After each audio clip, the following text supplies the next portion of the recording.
Hello and welcome. So today we will discuss the leveling part 2. Okay, so the coverage for today is the indirect leveling or the trigonometric leveling and the barometric leveling. And so first we have the trigonometric leveling. So trigonometric leveling is used for areas of very steep or rugged terrain or when you have inaccessible points. So ito ay ine-employ natin kapag hindi magandang gawin yung differential leveling, di ba? Kapag differential leveling, we are trying to make the line of sight horizontal, no, or parallel to the horizontal. Okay, so if this is your instrument, your line of sight is parallel to the horizontal or to the level line, no. Ganyan yung ginagawa natin para simple lang yung mga computation, no. Katulad nung sa differential leveling natin na computation, di ba? Plus backsight minus foresight, yun lang. Okay, madali lang yung computation kasi nga walang angles. Okay, pero kapag ka kunyari yun nga steep slope, no. If you will employ the differential leveling, medyo hassle siya. Okay? Hassle kasi steep nga yung slope. So kapag ka steep yung slope, para may makuha kang reading, kailangan yung interval sa mga level rod mo malalapit lang. Tulad nito. Okay? Andito, yung level rod mo, may mariread ka. Dito, may mariread ka. Okay, pero kapag nilayo mo pa ng konti, wala na. Di ba? Wala ka nang mariread. So, ang gagawin mo dyan, kapag ka mag-differential leveling ka, you will have to do several setups, no? Na magkakalapit, no? Na maliliit lang intervals. Okay? And now imagine if you're trying to determine the difference in elevation between two points that are 500 meters apart, no? Tapos kunyari ang steep siya, so ang kunyari ang maximum horizontal distance mo lang is kunyari no, 2.5 meters. Imagine ilang beses mong kunyari 2.5 yan. Imagine ilang beses na setup ang kailangan mong gawin to uh, do the differential leveling, no? Mas hassle yun, no? And so, ang gagawin natin dito kapag ganun yung mga situations is we will employ the trigonometric leveling. No? So, medyo mas komplikado lang ng onte yung kanyang computation, no? Medyo mas hassle lang. Pero, in terms of the number of setups na kailangan mong gawin to determine the difference in elevation, mas madali kasi konti nga lang yung setups. And so, the difference in elevation can be determined by measuring the inclined or the horizontal angle. So, ito yung inclined, ito yung horizontal. Okay, tapos, measure mo daw yung mga angles, no? Kunin mo yung tawag dito, yung mga distances, tapos, kukunin mo yung mga angles, no, para makapaggamit ka ng basic trigonometry. Okay, so meron kang dalawang angles na pwedeng i-measure dyan, no? You have your zenith and you have your altitude angle. Okay, zenith angle is the angle measured from the vertical. Okay, so angle from the vertical. Okay, zenith angle yung another term dyan, no, zenith. Okay, so, ayan. Itong alpha dito, ito naman yung angle from the horizontal. Okay, kasi measured from the horizontal siya. Ayan. From the horizontal, ito naman yung from the vertical. Okay, so take note lang, no? Yan, dun sa previous computation natin, okay, itong alpha na to, theta gamit natin na variable dyan, no? Tapos dito sa S na to, ang gamit natin na variable dito is D. Okay? Yan, so the point I'm trying to make is that wag sanang sauluhin yung mga no, yung formula. Katulad nun, kay S cosine theta plus C. Paano kapag alpha yung ginamit doon sa problem? Okay? Tapos alam mo na ang alpha is din, 'di ba? Angle from the horizontal. So, 'di ba, parang maano ka na kapag hindi mo alam kung anong definition ng variables. Okay, so define your variables para kahit magpalit siya ng letter na gagamitin to define the variables, then kaya mo pa rin i-solve, no? Katulad nito. Okay, alpha, theta din yan, no? Kung gagamitin mo yung formula natin last time. Okay, and kapag kabigyan ka ng zenith angle, then assume that is assumed to be measured from the vertical, no? Kasi nga zenith is from the vertical. Okay, so baka lang ma-encounter mo sa exam, baka zenith ang sabihin sa'yo, no? Paano yung zenith, no? And, kunyari gagamitin mo KS cosine theta plus C. Kung zenith angle ang ibibigay sa'yo, anong gagawin mo sa zenith angle? So, zenith, diba? Gagawin mo doon 90 minus zenith, yan yung equivalent ng theta. Sana alam nyo bakit naging ganun, no? So, anyway, I think alam nyo naman na. Diba? Basic trigonometry, diba? Zenith plus the angle from the horizontal ay equal to 90 degrees, diba? Yun lang. Yeah, so for short lines or those lines that are less than 300 meters, so the difference in elevation can be properly computed by applying trigonometric relations on the previous figure. And so to get the elevation of B from the previous figure, klaseng gagawin mo lang is elevation of A plus HI and plus the vertical distance plus, minus the rod reading, and makukuha mo yung elevation of B. Okay, so ganun lang, no? Yung V dito, the vertical distance is makukuha mo using trigonometric relation. So, paano yun, no? Pwedeng that is S sine alpha, no? In this case, alpha ito eh. Okay, so alpha yung ginamit niya as the angle of elevation. Okay, so anyway, yan. So, gagamit ka lang ng basic trigo, no? Ganyan lang. Pero kapag medyo malalayo na yung distances natin, class, so we have to consider some other factors, no? Like the effect of the Earth's curvature and refraction. Okay, so Earth's curvature, yun nga, sabi nga natin, di ba, nagka-curve yung Earth in all directions. Okay, so meron yung effect sa reading natin, no? Tapos yung refraction of light, meron ding effect sa reading natin. Okay, so we have to consider those things or factors. We have to consider those factors kapag magle-leveling tayo, no? Kapag malalayo yung mga distances natin, kasi nga may effect sila sa mga reading natin. And if hindi natin sila i-correct, yan, so syempre may discrepancy sa reading natin, or let's say hindi masyadong accurate yung makuha nating data, no, for the leveling methods natin. Now, let's talk about the effect of the Earth's curvature and refraction. Okay, so the Earth's curvature causes a rod reading taken at point B to be too high. So, suppose class nandito yung instrument mo, is set up at point A. And kapag sinet up mo yung instrument mo, syempre, di ba yung line of sight mo, as much as possible, ginagawa mo horizontal para madali yung computation, no? Suppose that the setup is horizontal. Okay, so yung line of sight mo, okay, if neglecting the refraction, the effect of refraction, ang nangyari, the line of sight is parallel to the horizontal. Ngayon, class, kapag nagsiset up ka, supposedly, yung rod reading mo, ito dapat yung nababasa mo, class. Nandito. Diba? Kapag nagle-leveling tayo, diba? Paano yung figure natin last time? If you remember. Class, diba, nakaganyan? Naka-parallel, tapos meron ditong instrument, may level rod dito, tapos binabasa mo ito, diba? Class, etong part na ito, etong line of sight niyan, dapat parallel sa level line. Ganun kasi nangyari in actual. Okay, parallel sa level line kasi medyo maliliit pa yung mga distances natin, no? So, level line is almost parallel to the horizontal. Okay, so, this is the level line. This is the ground.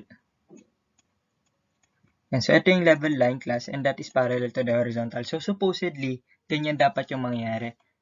Okay, ganyan dapat yung mangyari, no? Pero in actual, hindi ganun yung nangyari if malalayo yung distances. So, paano nangyari yan? Di ba? Sabi nga natin, nagka-curve, so yung level line, hindi na siya parallel sa horizontal. Pag malalayo na, no? So, ito yung horizontal line, ito yung level line. Because your line of sight is parallel to the horizontal, ang actual na nababasa mo is nandito.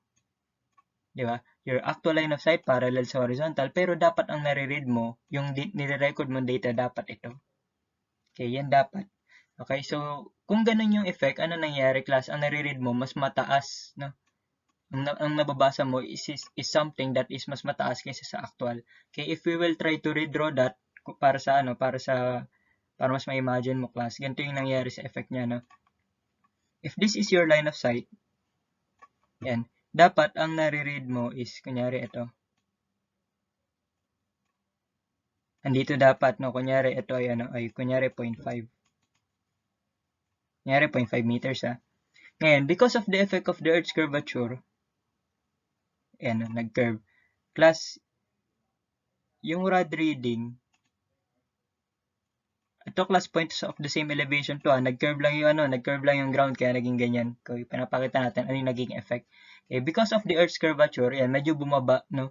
Bumaba yung ground.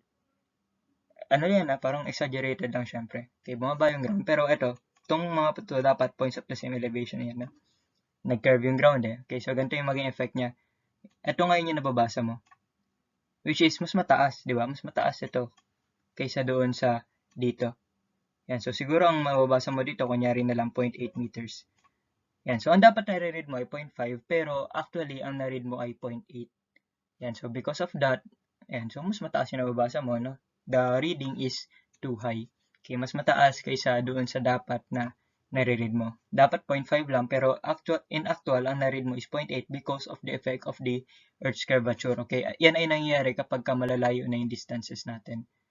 Okay, pero yan, for now, yan muna, no? The effect of the Earth's curvature is nagiging too high yung mga reading natin, no? Mas mataas kaysa dun sa dapat.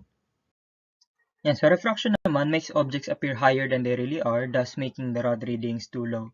Yan, so refraction is the phenomenon na nangyayari kung saan nagbe-bend yung light, and to a certain degree kapag ka siya ay nag-pass through sa isang medium. Okay, so ang bending ng light nangyayari kapag ka ang light ay nag-pass through sa hangin, sa tubig, or sa kung ano mang pwede yung pag-pass throughhan niya, no? So pwede rin sa sa mga solids, no, like the diamonds, no? So mga iba-iba pang bagay, glass. Okay, so marami pang iba. Okay, so anyway, ayun nga, nagbe-bend yung light no kapag siya ay nag-pass through sa isang medium, no, or nag-pass through something. Ngayon kunyari sa tubig, siguro mas ma-imagine mo kapag nasa tubig. Yan, so naranasan mo na ba yun kapag nandito ka sa tubig, class, tapos meron kang tinitingnan na isang bagay. Yan. Akala mo nandito siya, pero wala pala talaga. Okay, class, kasi yung nakikita mong bagay na nandito, wala talaga dyan, class. Yung bagay ay nandito. And so this is the actual position of the object, pero because of the bending of light, class, yan, ang nakikita mo, ito, yan, pero because of the bending of light, akala mo nandito siya. Yan, no? Kumbaga, nadi-distort nga yung vision mo because the light passed through something na nag-pass through siya doon sa water. Yan, nag-bend yung water, so nakatingin ka, ito yung line of sight mo. Kaya akala mo nandito yung object, yung nakikita mo kasi sa water, no? Tingnan mo yung water, class, nakikita mo. And sa water, tinitingnan mo, nandito yung object. Okay, pero in actual class, yung object wala talaga dyan. Okay, yung actual position ng object is somewhere na nandito, na medyo mas malapit sa'yo. Yan, so that is the effect of refraction sa tubig. Now, to a certain degree, class, nangyayari din yan, no, kapag nagpa-pass through sa hangin. Okay, so although hindi kasing extreme nung nando sa tubig, pero nangyayari din yan sa hangin. And we have to consider the effect of refraction ng light kapag nagpa-pass through siya sa air, kapag medyo malalayo in distances. Yan, so to visualize that, class, ganito yung effect niya, no? Yan, kunyari, ito yung actual position of the sun. Now, because of the refraction of the light, ang nangyayari, class, ito yung nakikita mo, no? Nakikita mo medyo mas mataas siya sa dapat na position niya. Okay, kumbaga, ito yung actual, pero ang nakikita mo, nandito yung sun, no? Somewhere here. Okay, so consider natin, paano naman yung effect nun sa mga readings natin, class? And suppose, class, this is your line of sight. Yan. Class, kunyari, ito yung rod. If walang effect na refraction, kunyari, ito dapat yung nare-read mo, no? 0.5. Kunyari lang, ha. Now, because of the effect of refraction, ano daw nangyayari sa objects, nakikita natin medyo mas mataas kaysa sa dapat. So, ano nangyayari, class? Nakita mo yung level rod, mas mataas kaysa sa dapat. Yan. Kung mas mataas siya, class, ano na nare-read mo? Ito yung line of sight mo. Ano yung nare-read mo? Ito na. Medyo mas maliit na, no? So, yung reading mo, mas maliit na. So, siguro sabihin natin 0.3 na lang. Okay? Instead of reading 0.5 para do sa data mo, ang na-read mo ay 0.3, which is lower than it should be. Okay, so yun yung effect na refraction, no? So, higher than it really is, yung object. So, anong nangyayari? Kapag nire-read mo sa level rod, mas mababa yung readings kaysa sa dapat. Yan, so yan ay dapat natin i-consider. Okay, sorry. Yan ay dapat natin i-consider kapag medyo malalaki na yung distances kasi nga nag-accumulate, no? Yung effect of the refraction lumalaki kapag lumalayo yung nire-read natin. And so we have to consider that kapag medyo malalayo na yung distances. Now, for the formula derivation nung correction natin for the effect of the Earth's curvature and refraction, we have to do some assumptions. Okay, so we have to refer to this figure, ito yung figure natin. Yan, so yung blue line, that is the level line. So imagine mo that is the Earth's surface, no, na kumbaga part of the Earth's surface na pare-parehas na elevation. Yan, so T is the horizontal distance. Okay, so that is tangent to the point dito. Tangent, so ibig sabihin, straight line yan, literal na straight. Yan, K naman is the distance along the level surface. Since nandun nga siya sa level surface, so, yan, nakikita mo, nagbe-bend siya. Okay? Yung curved distance yan, yung K. So, kasi nga, nandun siya sa level surface na nagka-curve. Yan, so, R is the radius of the Earth, and HC is the correction na kailangan natin gawin. Okay, so ngayon, class, kapag tayo ay nagme-measure, class, kailangan natin consider, di ba, sabi nga natin, kapag consider natin yung effect of the Earth's curvature and refraction kapag malalayo na, no? Few kilometers away, yan. So, consider natin. Now, class, kapag nagme-measure tayo, kunyari sabihin mong, measure mo 2 kilometers away, malayo na yun, no? Malayo na yun. Yan. Pero, class, the radius of the Earth is approximately 6,400 kilometers. 6,400 kilometers. Now, class, etong blue line, that is the, di ba? Makita mo, that is the circumference of the Earth. Paano mo i-convert sa circumference yan? Multiply mo sa 2 pi. Okay. Makukuha mo, that is around 40,000.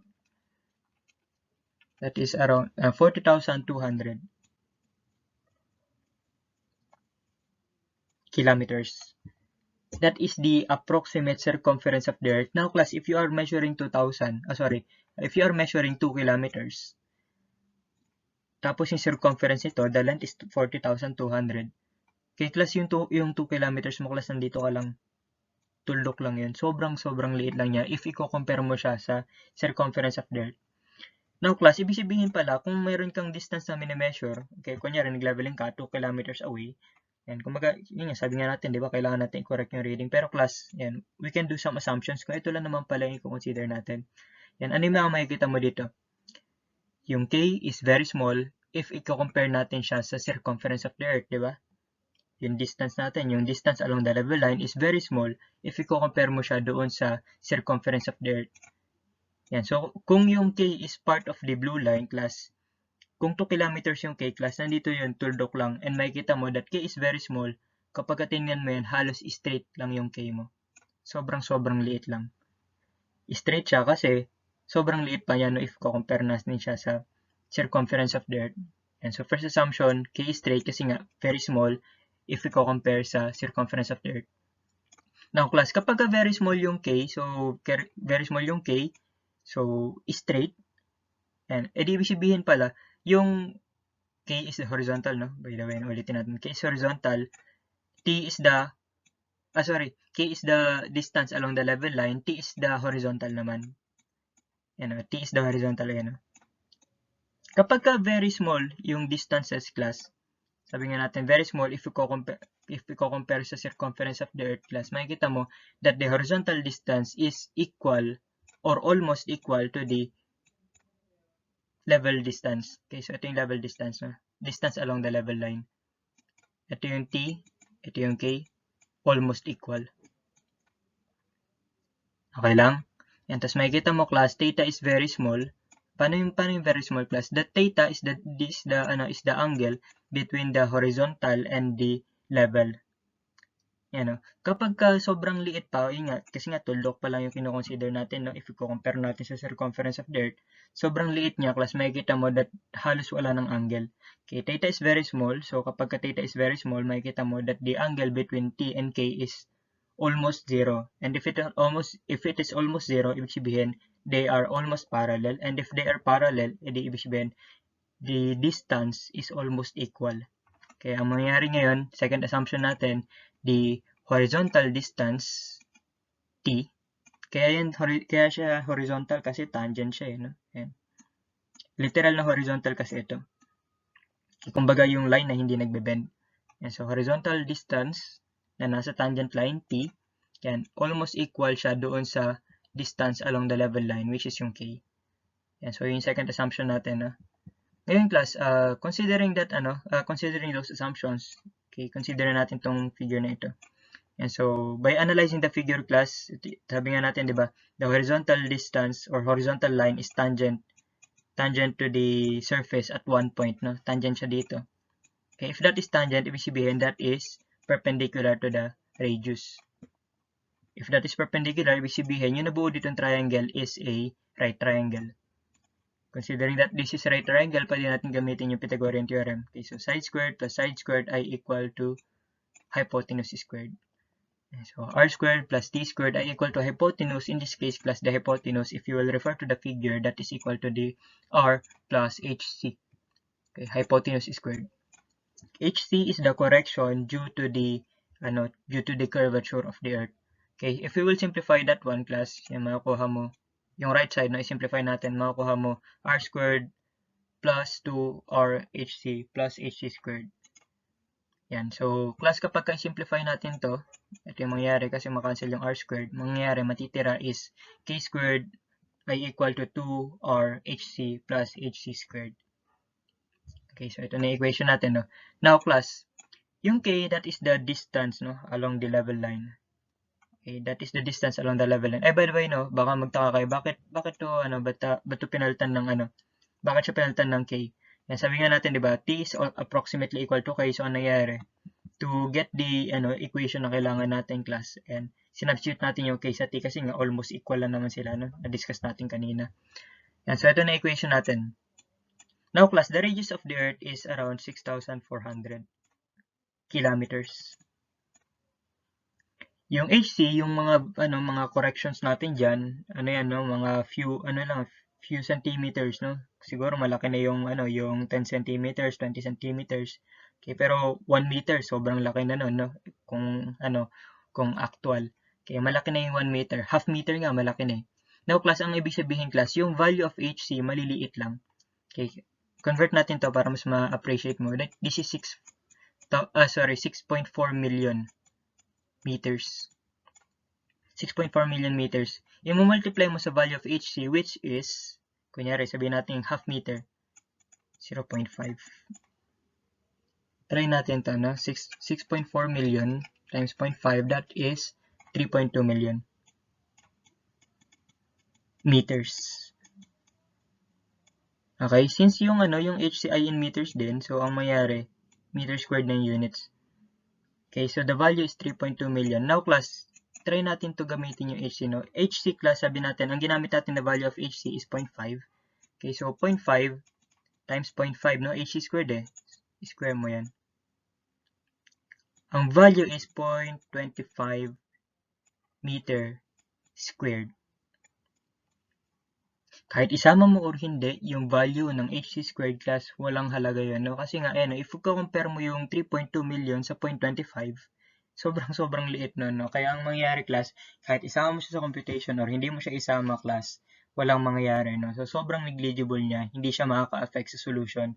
Now, class, i-neglect natin ito para maging madali yung equation natin, no? Yan kasi, yun nga, hindi naman siya nakaka-affect, negligible siya, ibig sabihin, kaya mo siyang tanggalin na hindi na-apektuhan yung computation mo. Okay, so ayan, neglect natin, no? So ayan, pag neglect natin siya, class, edi maka-cancel na siya, class. Ang magiging final equation natin is, ito na lang, k squared ay equal to 2rhc, cancel na to. And so, by algebraic manipulation, makukuha mo the correction because of the Earth's curvature ay equal to k squared over 2r, where k is the distance along the level line or the horizontal line. Tama ba? Distance along the level line, if ito yung kukompare mo, ayan, no? The distance along the level line is approximately equal to the horizontal line. Diba? Kaya nga kapag nag-check tayo ng distances, diba, horizontal level, diba, parehas lang ang ginagamit natin na term. Kaya in-interchange natin kasi nga, almost equal lang siya, no? Kahit sabihin natin 3 kilometers pa yan or 2 kilometers pa yan, no? Yan, so, malaki na yun. Siyempre, malayo yun. Pero, if i-compare mo siya sa circumference of the Earth, which is 40,200 kilometers, sobrang liit lang nun. No? Makikita mo kapag tinignan mo siya dun sa top view, no? Titingnan mo siya sa outer space, yung mineasure natin na 3 kilometers or 2 kilometers, sobrang liit na halos walang effect yung wala pang effect yung curvature.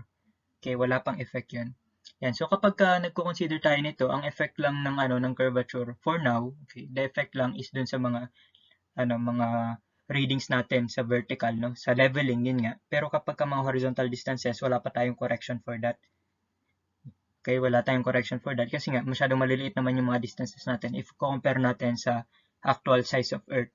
Okay, pero yung level natin, yan, may effect na siya kasi nga yung combined correction of the Earth's curvature and refraction. Now, class, ang dami ko sinabi, no? Pero anyway, so, more on concepts lang, no? Para at least naiintindihan nyo bakit ganun.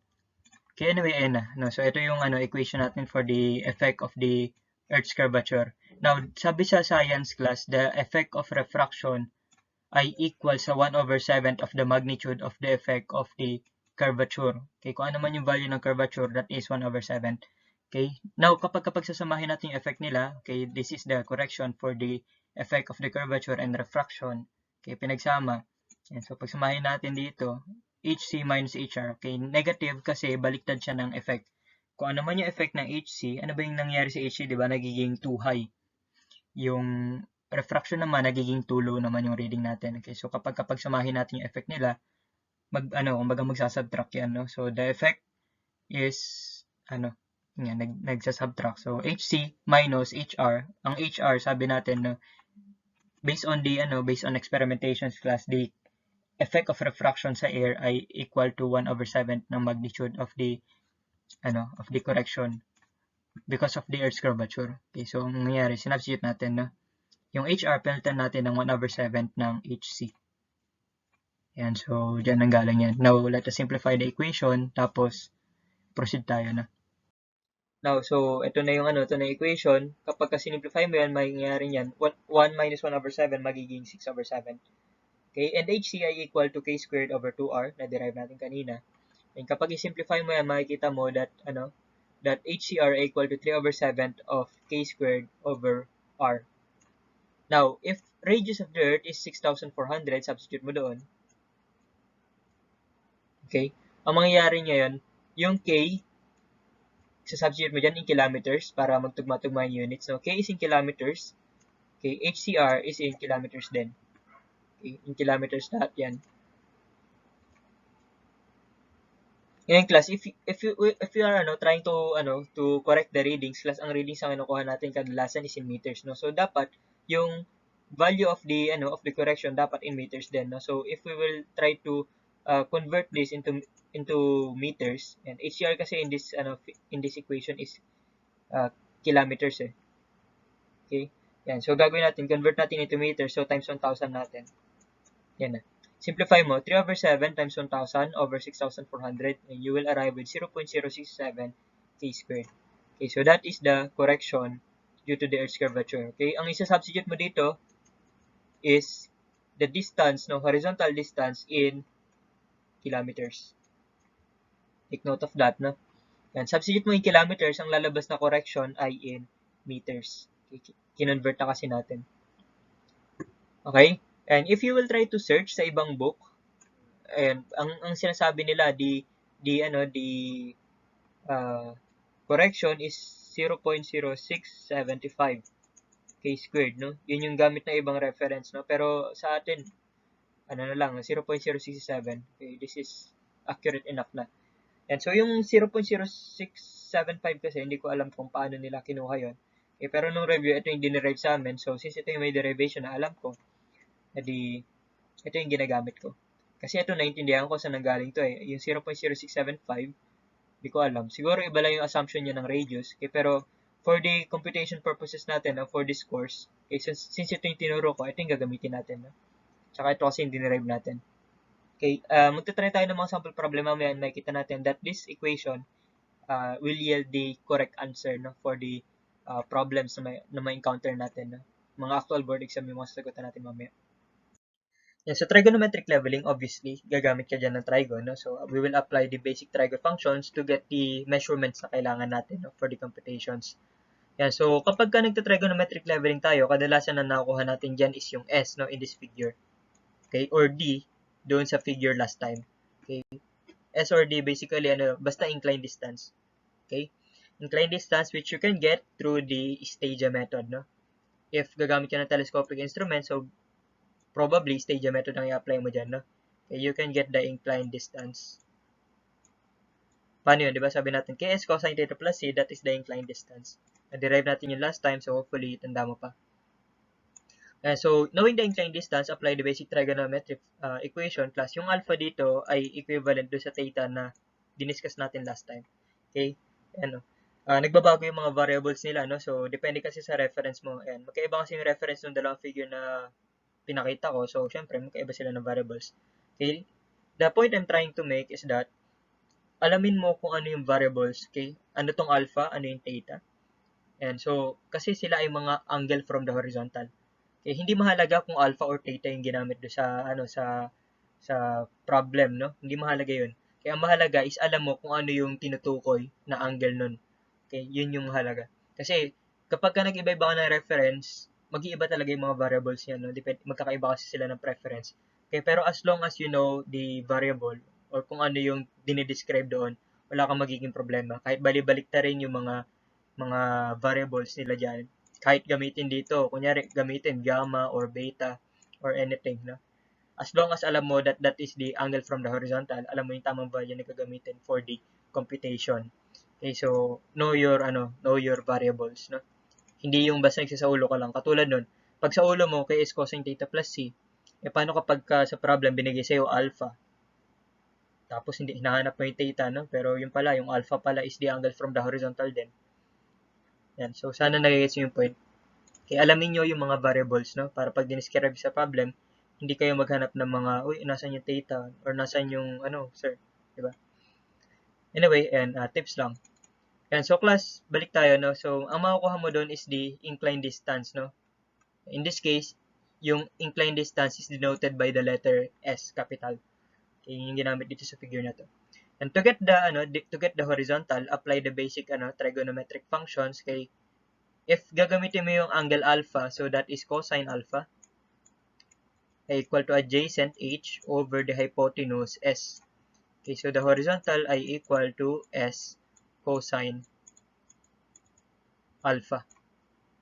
Ito yun, na-derive na formula dito. Okay, pinakita ko na lang dyan, no? Binigay ko na dyan, pero hindi ibig sabihin na kailangan mo sa uluhin. Okay, intindihin mo lang paano siya naging ganun, no? Paano siya dinerive. Okay, mas mahalaga yung derivation kaysa doon sa actual formula. Kasi malilimutan mo yung mga formula na yun, no? Pero as long as naintindihan mo saan siya dinerive, you can always derive it, no? Kumbaga, hindi mo siya basta sinaulo lang, no? Naintindihan mo siya nanggaling. Para pag nalimutan mo, pwede mo i-derive, no? Anytime. Yan, so for the vertical naman, yan, so using this angle ulit, tapos ito yung mga sides. Okay, so opposite, no? So sine alpha ay equal to the opposite v over the hypotenuse S. Okay, so you can get vertical distance ay equal to S sine alpha as shown dito. Okay, yan na, na-derive na natin, no? Now class, how if ang binigay sa'yo is angle from the vertical? Okay, or the zenith angle? Kapag ka ganun, plus ang mangyari, ito yung triangle na i-consider mo. If you're considering the horizontal distance, okay, ito yung angle, ito yung V, ito yung S. Okay, if you're concerned with the horizontal distance, ang mangyayari niyan ngayon, yung horizontal is nandun na sa opposite of the angle. Sine zenith ay equal to the opposite H over the hypotenuse S. Yeah, so the horizontal ay equal to S sine of the zenith angle. Kung yung vertical naman ang kukunin mo, so vertical is adjacent to the angle, so that is cosine. Cosine zenith ay equal to the vertical over the hypotenuse, S. And so to get the vertical, that is S cosine of the zenith angle. Ito yun. Now class, paano naman kapag ka ang given sa'yo is horizontal? Kukunin mo yung vertical. So, apply lang ulit natin yung yung basic trigonometry natin. No? As long as nakikita mo yung figure or alam mo yung reference figure, you can always derive the equations. So, no need to memorize these figures. Or, sorry, no need to memorize these formulas. Okay, hindi kailangan, no? Nilagay ko lang dyan para at least may reference ka, pero hindi mo dapat sa uluhin. Okay, intindihin mo lang para madali lang. And so, let us try to get the vertical, no, using the horizontal and the angle. Okay, so meron ka dyan, tangent, di ba? Tangent alpha ay equal to the opposite V over adjacent H. Okay, so V ay equal to H tangent alpha. Okay, pwede rin naman, kunyari, paano kapag kayo, naman ang hinahanap mo? Sorry, yun nga, vertical pa rin, pero ang given naman sa'yo is the, ito naman, no?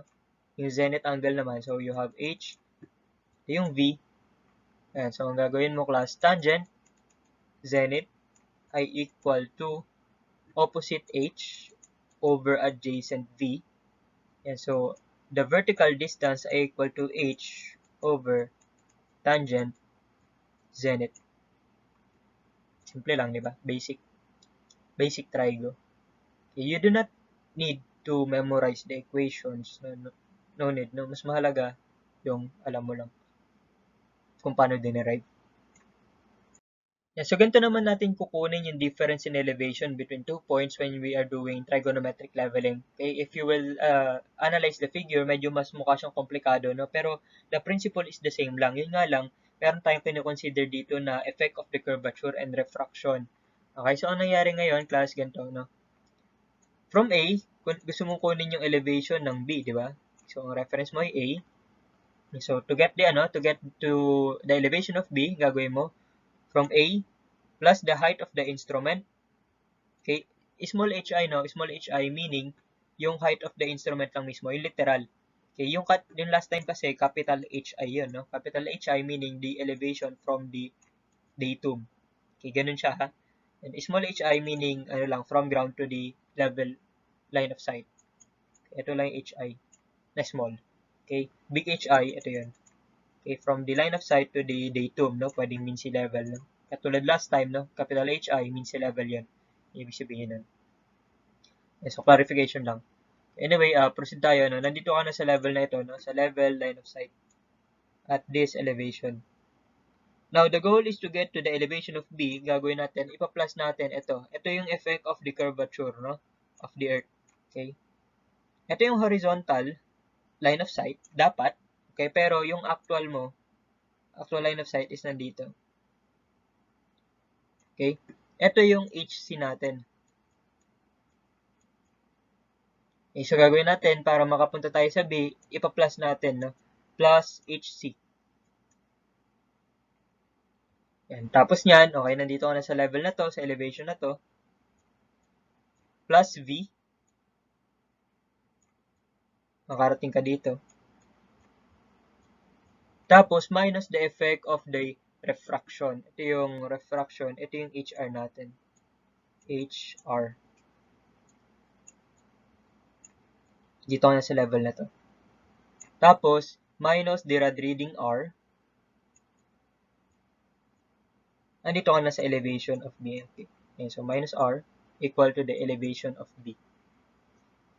And so, class, sabi natin, di ba, HC minus HR ay equal to HCR. Na-derive natin kanina, di ba? HC minus HR, HCR.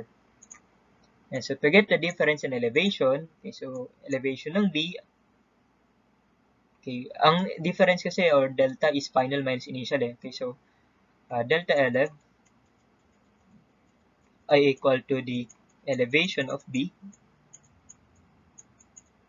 minus the elevation, okay, of A. Considering this equation, so, subtract both sides by elevation of A, ang mangyayari, mawawala to dito. Tapos, maging elevation of B minus elevation of A. Okay, this is equal to the difference in elevation. Okay. Hence, the final equation. Okay, so, the difference in elevation is computed as the height of the instrument plus HCR minus the vertical distance, plus the vertical distance minus the rad reading. So, that's it, no? That's the computation for the difference in elevation. And so for the sample problem 1, we have the trigonometric leveling from the CE board exam November 1996. And so the top of a tower signal at 2,000 meters away from A was sighted through a transit with a recorded vertical angle of 2 degrees 30 minutes. So this is the angle from the horizontal. Okay, vertical angle means angle that is existing on the vertical plane, no? Up, down, no? Angle. Going up or going down, vertical angle. And so 2 degrees 30 minutes, so probably this is from the angle from the horizontal, no? Okay, ito yun. Theta ay equal to 2 degrees 30 minutes. And so the height of the mast is 12 meters and the HI of the transit above the point where it is set is 1.1 meters. And the elevation of the point under the transit A is 133.30 meters and compute the elevation of the base signal B. And so if you will try to visualize the problem, it is somewhat like ganito. So this is your instrument. This is the horizontal or the level line of sight. Okay. Nakaangat siya ng onte. yung actual line of sight mo, nakaangat, the angle is 2 degrees 30 minutes. Okay? Tapos class, andito yung top of the tower signal. Kunyari, ito na lang yung tower signal. Triangle yun, di ba? Tapos may plato sa taas. Anyway, kung ano may itsura niyan. So, ganyan yung itsura. Ulitin lang natin. This is the horizontal. Now, class, sabi, the height of the mast is 12 meters. So, this is 12 meters. 12 meters. And the HI of the transit above the point where it is set, or basically, the elevation from the ground. No? HI of the transit above the point where it is set. So, elevation from the ground. Kasi hanggang dun lang daw sa point kung saan siya sinet. So, ground yung basis nito. No? So, that is 1.10 meters. Okay. Yeah, so, the elevation of the point under transit A. So, itong point na to daw, this is 133.30 meters. Yun yung elevation niya. So, probably that is measured from the mean sea level. Di sinabi, di ba? So, ang default is from the mean sea level. So, that is the figure. Okay? Now, class, compute the elevation of the base signal at B. So, class, ito yung ano natin, ito yung concern natin. Ito, B. Okay, what is the elevation of this point? No? This point. Okay?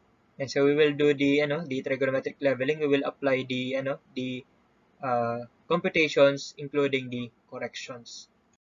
Yan, so to get to the elevation of B, we have to use the equation na derive natin kanina, which is ito yun, class. Yan, elevation of B ay equal to the elevation of the A, kung saan nandun yung instrument, okay, plus HI, okay, plus HCR, the correction, plus the vertical distance minus the rod reading. No? So, yung explanation nito, na-discuss natin kanina, di ba? Kung paano natin dinerive ito. So, gagamitin na lang natin siya ngayon.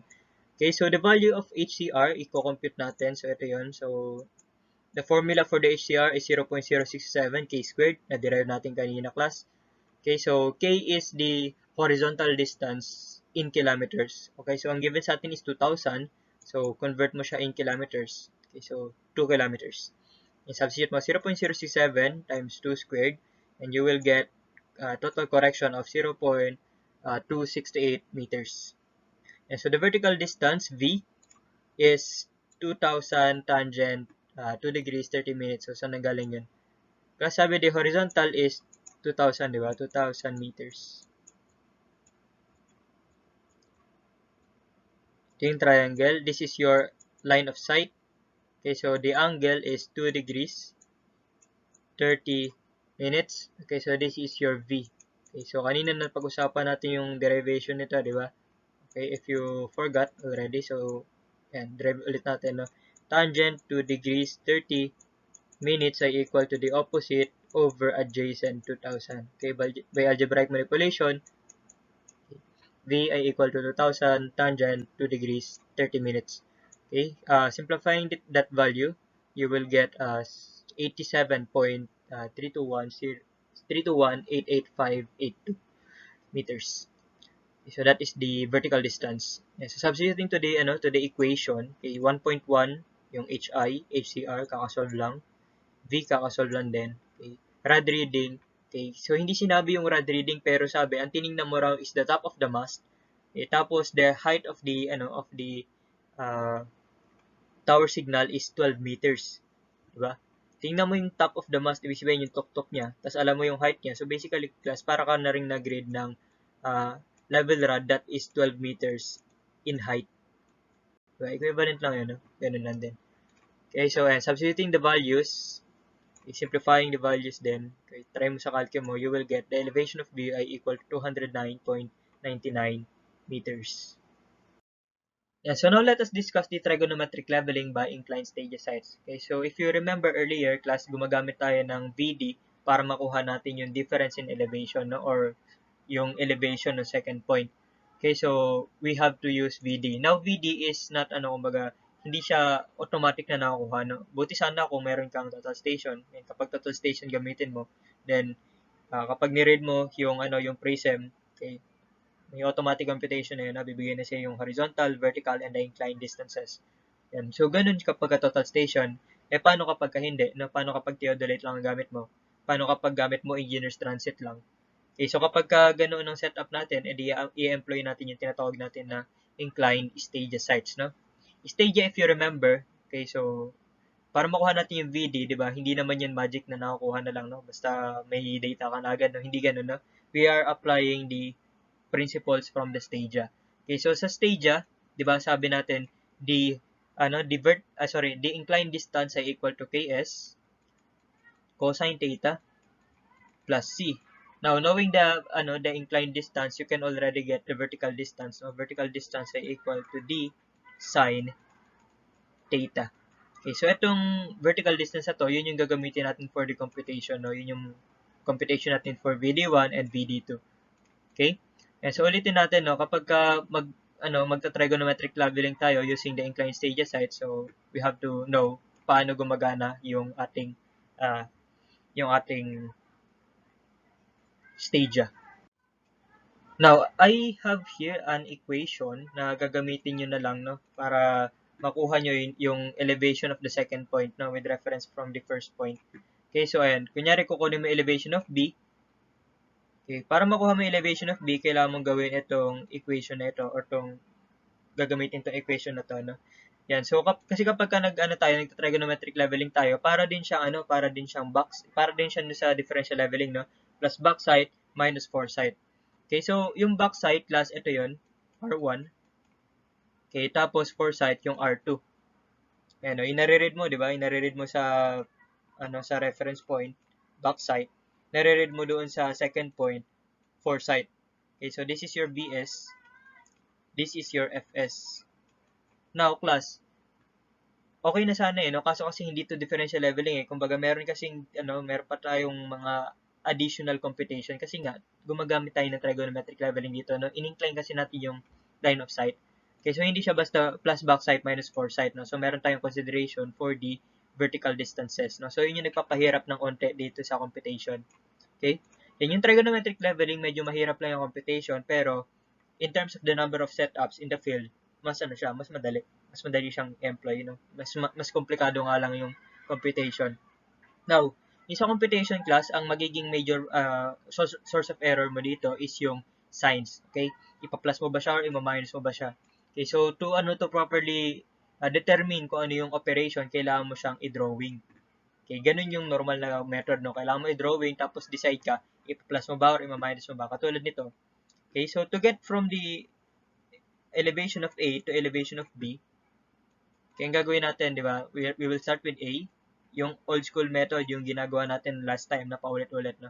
Elevation of A plus the first rod reading, okay, backside, rod reading 1, plus the vertical reading, okay, makakarating sa elevation na to, which is equal dito. Okay, tapos gagawin natin, plus the vertical reading, okay, or the vertical distance sa B, minus the rod reading sa B. Okay. Plus mo yung vertical distance, makakarating ka sa level na to. Tapos minus mo yung rod reading, makakarating ka sa level ng B. So, equal to the elevation of B. Yan. So, class, ang ginawa ko dito is gumawa ako ng equation kasi nga, ang hassle kasi kapag ka problem solving yan, bibigyan ka lang ng table, no? Ang hassle na kailangan pang gawin yung figure ng paulit-ulit, especially kapag ka ang daming setup. Kunyari, paano kapag 5 stations yan? Okay, hindi siya feasible. So, ang ginawa ko is naghanap ako ng equation na pwedeng maging tama or gumawa ako ng equation na tama in all cases, no? Provided that isa-substitute mo yung tamang values. Okay, so ito yung equation na nakuha ko, class. Okay, so yan. The elevation of the first point plus the rod reading sa first point minus the vertical sa first point plus the vertical sa second point minus the rod reading sa second point equal yun sa elevation of the second point. Okay, the pattern is plus, minus, rod reading, vertical, rod. Ganoon siya, no? So, ulitin natin, no? Plus, minus, reading, vertical distance, rod reading. Okay, so elevation A equals elevation of B.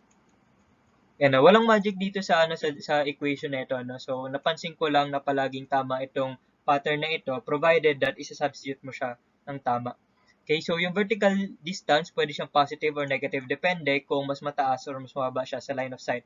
Katulad nito, yung VD1 in this case is negative because it is lower than the line of sight, no? Or sorry, the horizontal. It is lower than the horizontal line of sight. Okay, ito yung horizontal line of sight. Ito yung actual line of sight. Okay, so lower siya sa horizontal line of sight. So, ibig sabihin, negative. Okay, if you will substitute a negative value dito sa VD dito, makikita mo that you will arrive with this same equation. Okay? So, ano ba yung sinasabi ko, class? Try mo i-simplify. Try mo simplify itong nandito sa taas. Okay, burahin lang natin ng unti para medyo malinis.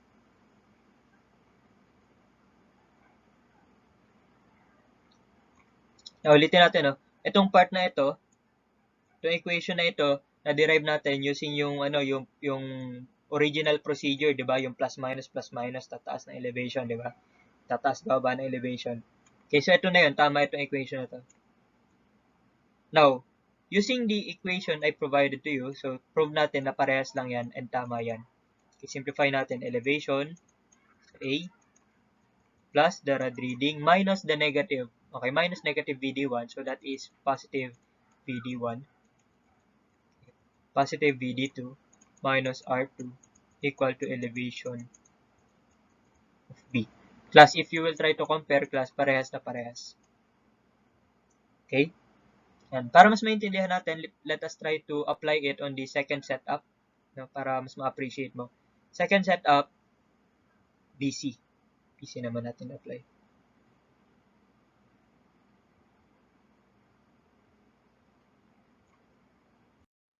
And so for the BC class, ito yung pattern ulit, no? Elevation of B, okay, plus, minus,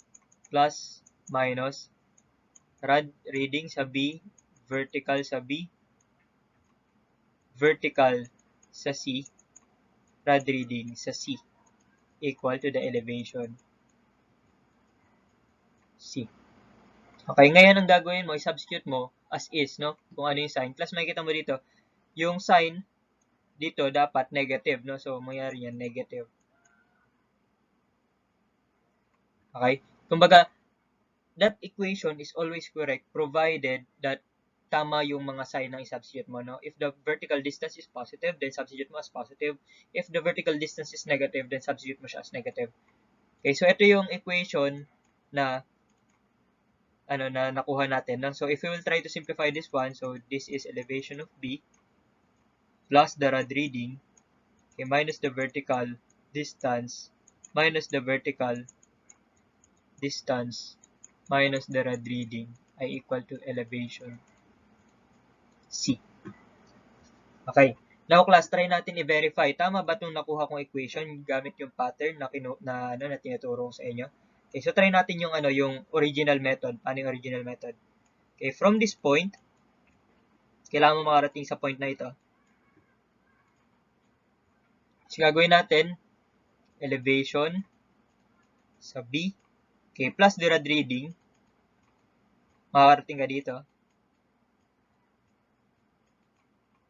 Minus the vertical distance. Makakarating ka dito. Sa elevation na to. Minus the vertical distance. Makakarating ka sa level na to. Ito kasi same, di ba? Minus vertical distance, minus the rad reading. Makakarating ka sa elevation ng C. Okay, try to compare these equations. Okay, makikita mo, positive R3, negative VD3, negative VD4, negative R4 equal to the elevation of C. Parehas. Okay? Yan. So, class, kung gagamitin mo kasi yung normal na method, makikita mo that the values, or sorry, the signs of the R and the VD are changing, no, nagbabago siya. Okay, so, para pag-decidean mo kung ano yung tama na sign niya, kailangan mo munang imagine, kailangan mo munang i-figure out yung tamang figure, di ba? Kailangan mo munang intindihin. Okay, kailangan mo ma-visualize. Okay? And kapag ka maraming setup yung gagawin mo, pwede naman yun, no? Kaso nga lang, if the assessment is limited in time, then baka maubusan ka ng oras kaka-figure out or baka i-drawing mo pa na i-drawing, no? So, ang ginawa ko is, ngayon nga, no? Ito rin kasi na-figure out ko dati, no? Discover ko to, and ito yung gusto kong i-share sa inyo, no? Itong pattern na ito. Para kapag ka magta-trigonometric leveling kayo, sundan nyo lang tong pattern na to. Okay, tapos, hindi na kayo magkakamali sa sign, no? Provided that, isa-substitute nyo ng tama. Okay? If the computed VD is negative, then i-substitute mo siya as negative. Katulad nito. Okay? Kapag ka kinumpute mo to class, negative makukuha mong ano yan kasi ang angle niyan negative eh. Okay, so anyway, try natin sa sample problem para mas maintindihan natin. No? And for the sample problem class, ito yung table ng ano natin ng ating trigonometric leveling. Okay, so this is by inclined stages side. So para makuha mo syempre yung vertical tsaka inclined distance, kailangan mo ng values from this stage, 'di ba? Sa stage, para makuha mo yung yung distance, okay, the inclined distance ay equal to ks cosine theta plus c. Okay, theta is the angle from the horizontal. In this case, that is the alpha. Okay, parehas lang yan, no? Angle from the horizontal. Okay, so ayan, nagbago lang ng values pero wag mo nang hanapin yung theta, class it din yun. Okay? Ayan, so the inclined distance. Tapos, knowing the inclined distance, makukuha natin yung vertical distance by using this equation, no? D sine theta. Okay, so sana hindi na hiwagaan dun, no? Na-derive natin to last time. Okay, so ayan. If you will try to determine the vertical distance dito sa BM1, okay, ang gagawin natin, substitute mo lang, no? Hindi given yung K, so assume 100. Hindi given yung C, so assume 0. Okay, so 100 times S, 1.55. Cosine negative 5 degrees, 35 minutes. Okay, so you will get the inclined distance for BM1 backside 154.2646403. So try mo na lang sa calculus mo, no? So that is the inclined distance. To get the vertical distance, you have to multiply it by sine. Okay, sine negative 5 degrees 35 minutes, you will arrive with this value. Okay, negative 15.009. Okay, so that is the vertical distance for the site. Those are reading for the BM1. Okay? Yeah, so since ito ay sabi nga natin this is inclined stages site, so expect na yung mga concepts from the stage na napag-usapan natin applicable din dito. Okay, applicable din yung S. Paano nga ulit natin kino-compute yung S? That is the upper hair reading minus the lower hair reading. Okay? Yung rod reading, paano natin nakuha yung rod reading? Sabi natin, di ba? Okay, so kapag ka stage, tatlo yung i-read mo diyan, di ba? Meron kang upper, meron kang middle reading, meron kang lower hair reading. Okay, so paano mo kukunin yung rod reading? Sabi natin sa 3-wire, di ba? I-average natin. Okay, so malay mo sa exam, no? Ganun na ibigay sa'yo, upper, middle, lower. So dapat alam mo paano i-convert yun into values na kailangan mo for the computation. Okay, so ayun, no? Kasi ang dito, pwede kasi magsama-sama. Okay, katulad nito. Okay, napansin mo meron ditong S, meron ditong alpha. Okay, so ano yan? Stage, di ba? Rod reading. Uy, sa direct leveling meron ganun, di ba? Okay. S, para makuha mo yung S, meron kang upper, tsaka lower hair reading. Okay, malay mo sa exam, ganito na yung given, no? Upper, middle, lower. Paano mo i-compute yung upper, middle, lower para ma-convert mo into stage and rod reading, no? So, yung expect mo siguro, no? So, expect the worst. Isipin mo, ano yung mga relationship between the topics kasi expect mo sa exam, magkakasama yung mga problems dyan, no? Magkakasama yan. Okay, so anyway, to compute for the vertical, kailangan mo ng S and alpha. So, na-compute na natin. Negative 15.009. Okay, so, the same goes for everything else, no? So, ayan. By the way, no, negative to, so you're expecting that the line of sight is negative. So, expect mo rin, syempre, vertical distance is negative, which is yun naman yung lumabas dito. Okay? Negative angle. So, ibig sabihin, going downwards yung angle. Pag ganun. So, the vertical distance, going downwards din, kaya negative. Okay? Kung pataas, positive. So, edi positive. Yan lang, no? Now, try mo na lang, no, i-compute mo itong mga to using the principles from the stage. Okay, so ulitin ko lang, no? Para makuha mo yan, D equal Ks cosine theta plus C. Okay, so that is the inclined distance. Tapos, para makuha mo yung vertical distance, that is equal to D sine theta. Okay, in this case, theta is equal to the alpha. Okay, so pag nakuha mo na yan, okay, so yan na, vertical distance, meron na. Kinocompute yan na. Ang given lang dito, class, is yung mga kulay black. Okay, yung mga blue, sinosolve natin. Okay, so paano pag hindi given yung S? Pwede mong gamitin dun yung yung hair readings, yung upper minus lower. Paano pag hindi given yung rod reading? Pwede mong gamitin yung mga hair readings din, di ba? Upper, middle, lower, no? Average to get the rod reading. Parang sa 3-wire. Okay?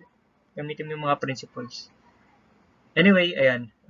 Continue na natin. No? If the elevation of BM1 is 500.50, determine the elevation of BM2. So, para makuha natin yan, gawin natin. Elevation of BM1 plus the rod reading minus the vertical plus the vertical minus the rod reading. Gawin mo yan, Yan, 550.5 plus 1.5 minus negative 15.009. Okay, so plus 17.042 minus 1.48, you will get the elevation of TP1, which is 582.571. Okay, you can try for yourself. Verify mo. Now, from this one, okay, so para makuha natin itong second elevation, so this one, okay, plus, minus, plus, minus.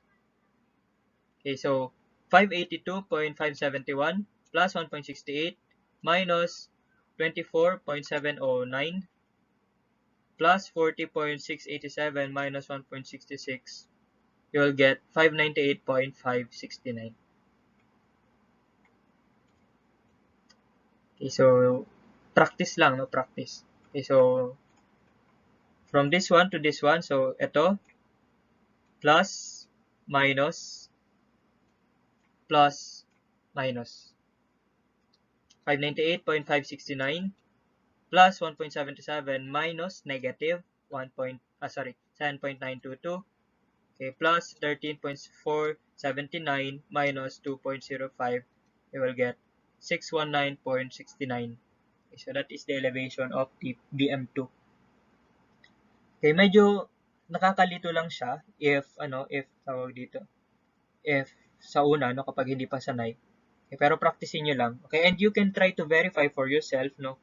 Gawin mo yung old method, no, yung i-draw mo yung figure, tapos tataas na elevation, bababa na elevation. Okay, tapos try mo i-check. Okay? Yan, pero makikita mo parehas lang ng sagot. Yan, so pinakita ko na yung pattern kasi nga makikita mo yung main source of error dito is yung nagkamali lang ng sign. Okay, so to eliminate the probability na magkamali ka because of the sign, susundan natin yung pattern, no. Yun nga lang, kapag ka negative yung value, then substitute mo as negative, no? Minsan nagiging minus negative, no? Parang ganun. Basta, the thing is, substitute mo including the sign. Okay? The pattern is always correct, no? Yan. Include mo lang yung sign. Yan. So, last but not the least is the barometric leveling. Okay? So, barometric leveling employs the principles from the fluid mechanics. Okay? So, kapag ka nagbabarometric leveling tayo, ang gamit nating instrument yan ay yung barometer.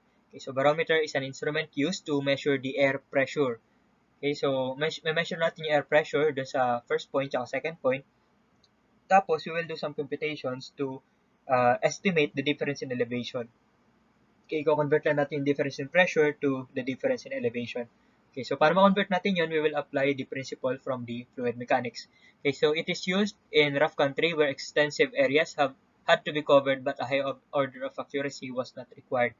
Okay, so for estimation purposes lang, no, kunyari nagmamadali ka lang, kailangan mo i-cover yung large area in a limited amount of time.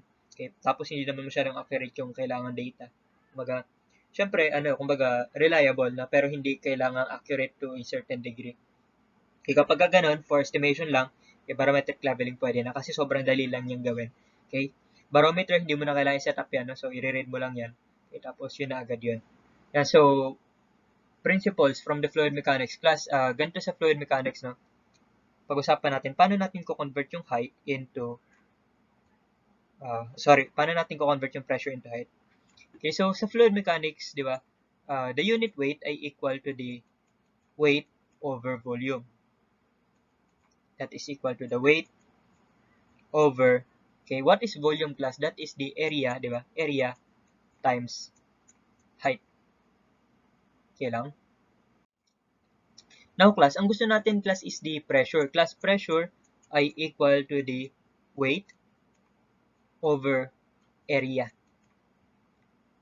Okay? Weight over area or or in general that is force over area. Pero in this case kasi kunyari, what is the pressure at the bottom of the cylinder? Okay, that is the total weight, total weight over the area. Ito, area of the bottom. Okay, ganun siya, no? Weight of the water over the area sa bottom, that is the pressure sa ilalim ng cylinder. Okay? And so to convert the unit weight into pressure, to get the pressure using the unit weight, you have to multiply the unit weight by the height. Okay? Pressure ay equal to unit weight times height. So, paano nangyari yun, sir? Ganito kasi class, tingnan mo to. Sabi natin, di ba, weight over area, that is the pressure, di ba? So, pressure over height. By algebraic manipulation, you will get pressure ay equal to unit weight times height. Okay lang? And nakita mo, weight over area. Ay, sabi mo, ayun yun na. Pressure, weight over area. Okay lang?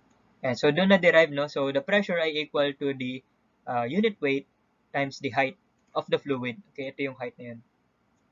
Now, class, ang fluid, hindi lang yan tubig. Okay, hindi lang yan oil, hindi lang yan basta fluid, no? Alam niyo naman mga fluid, di ba? Class, ang fluid kasama doon yung hangin. Okay, hangin is also a fluid. Okay? So, by definition, class, fluids are those that are tawag dito, kinukuha nila yung yung volume of yung shape ng kanilang container, no? Like yun nga, tubig, pag nilagay mo siya sa container niya, then kukunin niya yung shape nun. Okay, under the fluid are the gas and the liquid. Okay? In general, fluid. Okay, so kumbaga, lahat ng hindi solid, okay, those are fluids. Okay, in a general sense, no? Pag hindi siya solid, that is a fluid. Okay, and air is fluid. Okay, so ibig sabihin, pwede mong gamitin yung fluid mechanics doon sa air pressure. Okay? Ganito ang mangyayari dyan, class. Kunyari, mountain, kukunin mo yung difference in elevation from this point to this point. Mag-imagine ka dito ng cylinder na sobrang laki. Ang laman hangin. Sobrang laki. Hangin yung laman, Okay, saan yung dulo nun? Nandun sa tuktok ng atmosphere natin. Okay? Class, ganito gagawin natin. The unit weight of the air, okay, times the height of the air. Class, that is the height from the top hanggang dito. Okay, yun yung pressure dito sa tuktok ng bundok. Okay, H1, gawin natin H1. H sub 1. Okay, yun yung pressure dyan sa bundok na yan. Okay, ito naman gawin natin H2. Okay, yung pressure dito sa baba ng bundok, that is equal to, okay, gawin natin itong P1. Okay, this is the pressure dito sa tuktok ng bundok. Ito naman, pressure sa baba ng bundok. Equal yan sa gamma, sa unit weight of the air, times the height of the air, no? From the tuktok ng sa tuktok ng ating atmosphere hanggang sa baba ng bundok. Okay, H2. Now, class, suppose that you want to determine the difference in elevation. Okay? Paano yan? The difference in elevation ay equal to H2 minus H1 at yan ay equal lang saan? Sa pressure 2, okay, over gamma minus pressure 1 over gamma. Okay, where gamma is the unit weight of the air. Okay, so the difference in elevation ay equal to P2 minus P1 over gamma. Okay, so ito yung gagamitin natin.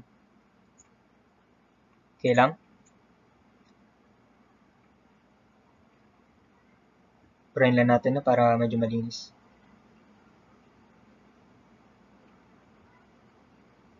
Yan. Class, pag-usapan natin yung barometer. Pero yan, okay na yan. No? That is the difference in elevation. The difference in elevation ay equal to the difference in pressure divided by the unit weight of the fluid. Okay? Now, class, kapag ka barometer, madalas ang ginagamit natin dyan is yung nagre-read using the mercury. Okay? Imagine mo naman, class, mercury. So, same principle, class. The pressure doon sa bottom of the, nung sa mercury, class, ay equal doon sa unit weight of the mercury times the height of the mercury. Okay, yan yung gagamitin natin mamaya sa computation, no, class? And so, the pressure ay equal to unit weight, plus ang unit weight ay equal to the specific gravity, okay, times the unit weight of water. Okay.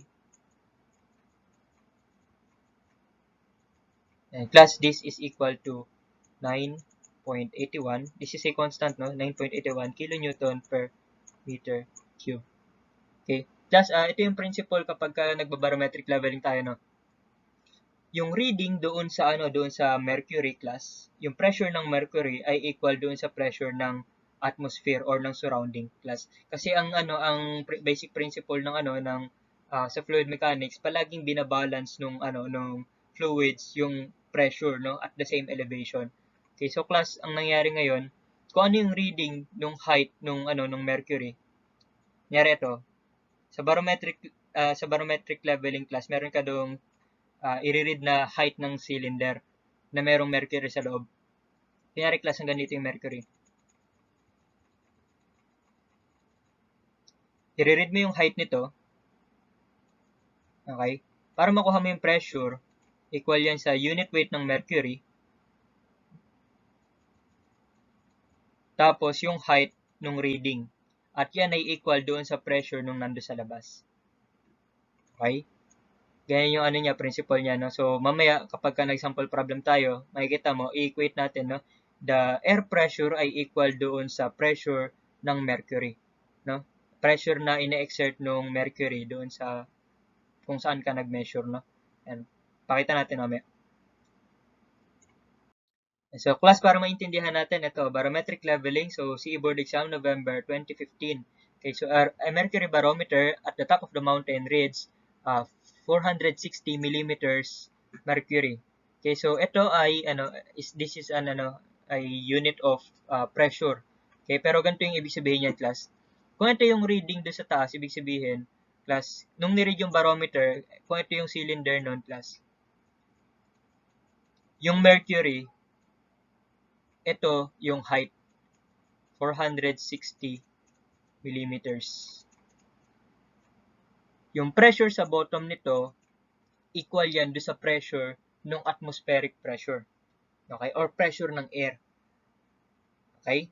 Ibig sabihin, pwede mo itong interpret as the pressure sa top ng mountain ay equal to gamma times H of the mercury. Ito yung pressure sa top of the mountain. Okay? So, this is 13.6 times 9,810 times 460. Okay, class, na nanggaling ito? Class, tong specific gravity of the mercury is constant, so kailangan sa uluhin nyo to. Okay, constant yan, Sa problem, hindi binibigay yan. Okay, katulad nito, hindi binigay. Okay, so, kailangan alam nyo yan. Class, ito, kinonvert ko lang, into Newton per cubic meter. Okay, Newton per cubic meter. Tapos, ito naman 460, convert natin into meters. So, kung meters to, magiging ano to? 0.46.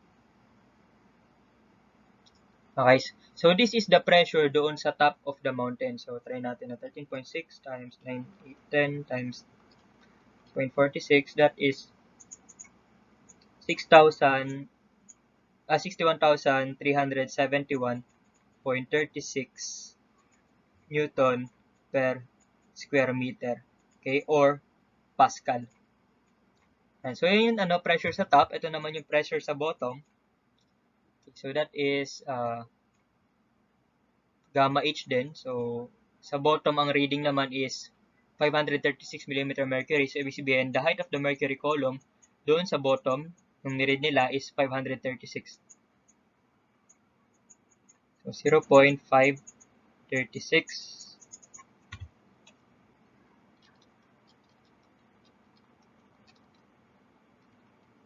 So, the reading is 71,510.976 Newton per square meters. Okay, so this is the pressure sa bottom, sa top. Ito naman sa bottom. Okay, realistic naman, di ba? Mas makonti yung pressure sa top. Yan naman sa di ba? In actual, mas less pressure kapag matataas na altitudes. Okay? Yan. So, to get the difference in elevation, sabi nga natin, di ba? The difference in elevation na derive natin kanina ay equal to the pressure sa bottom minus the pressure sa top over the unit weight of the air. Diba? Plus, itong pressure na to, ito yung reading do sa mercury, and this is the same as the atmospheric pressure. Okay, kasi nga, binabalance niya yan eh. Okay, so mas maano nyo to, mas ma-appreciate nyo to sa fluid mechanics. Pero for now, that is the basic concept. Okay, so ayan, try natin, no? 7, 1, 510.976 minus 61371.36, okay, over the unit weight of air. In this case, that is 12 newtons per cubic meter. Okay, and so if you will try to get the answer, you will get 844.968 meters. Okay, so that is the height of the mountain. Okay, so sana na kahit pa paano na kasunod doon sa sa concepts. Okay?